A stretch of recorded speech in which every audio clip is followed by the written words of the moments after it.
जय हिंद दोस्तों हम हिंदुस्तान में रहते हैं, भारत देश में। और हमारा भारत देश सोने की चिड़िया कहा जाता था, मगर अब ये सोने की चिड़िया के पंख टूट चुके हैं, ये उड़ नहीं सकती। क्यों? बहुत सी बातें हैं। मैं कुछ बातों को आपको समझाना चाहता हूँ और दिखाना चाहता हूँ। अगर आप कोशिश कर सकते हैं तो उस चीज़ को कोशिश कीजिए, इस देश को बचाने के लिए। हमारे अमीर अमीर होते जा रहे हैं और गरीब गरीब होता जा रहा है। कारण अमीर लोग अपने पैसे को ये समझते हैं कि हम इसे खा सकते हैं या ऊपर ले जा सकते हैं, मगर ये सत्य नहीं है। मनुष्य पैसे को न खा सकता है न ऊपर ले जा सकता है। और अगर हम अपनी संतान के लिए पैसा इकट्ठा करते हैं तो अगर हमारी संतान काबिल है तो उसको हमें पैसा इकट्ठा करने की ज़रूरत नहीं है उसके लिए। और इंसान नकारा है तो भी हमें उसके लिए पैसा इकट्ठा करने की आवश्यकता नहीं है, क्योंकि वो नकारा है तो गलत काम, पाप और बुराइयां करेगा आपका पैसा पाकर। और मनुष्य अगर काबिल है तो उसके लिए पैसा इकट्ठा करने की जरूरत नहीं, क्योंकि वो खुद कमाएगा और इज्जत की ज़िंदगी खुद जी सकता है। तो सवाल आता है यहाँ कि अब हम क्या करें। तो अब हम अमीरों को चाहिए कि हम उन गरीबों की मदद करें, उनकी सैलरी बढ़ाएं, उनकी तनख्वाह बढ़ाएं, ताकि वो अपने बच्चों को पढ़ा सकें और आगे बढ़ा सकें। ऐसा नहीं है, कुछ लोगों की धारणा है कि अगर गरीब अमीर बन गया तो हमारा काम नहीं करेगा। अरे भाई, जिस काम से आपको उसको सैलरी मिल रही है आपके यहाँ से, वो काम क्यों नहीं करेगा?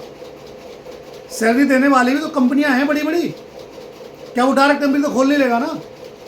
काम तो आपकी कंपनी में करेगा, एज ए मैनेजर करेगा, एज ए सुपरवाइजर करेगा। कोई भी आप अगर पद देते तो उसके हिसाब से वो काम करेगा आपके लिए। ठीक है। दूसरी बात, हम बुराइयों में सबसे ज़्यादा लिप्त हैं। तो हमारी आत्मा और हमारा जीवन दोनों अलग अलग भिन्न भिन्न हैं। हमारा जीवन हमारे शरीर से चलता है। ठीक है।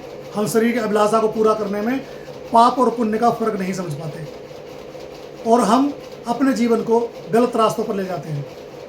और हमें आत्मा का वो 9 फल याद रखने चाहिए जो हमें भगवान, ईश्वर, अल्लाह देते हैं।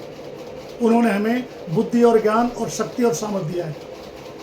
तो हमें आत्मा के 9 फल मालूम क्या है?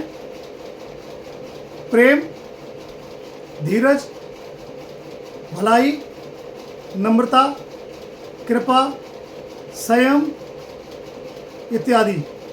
हमें इस जीवन में इन सब का ध्यान रखना चाहिए।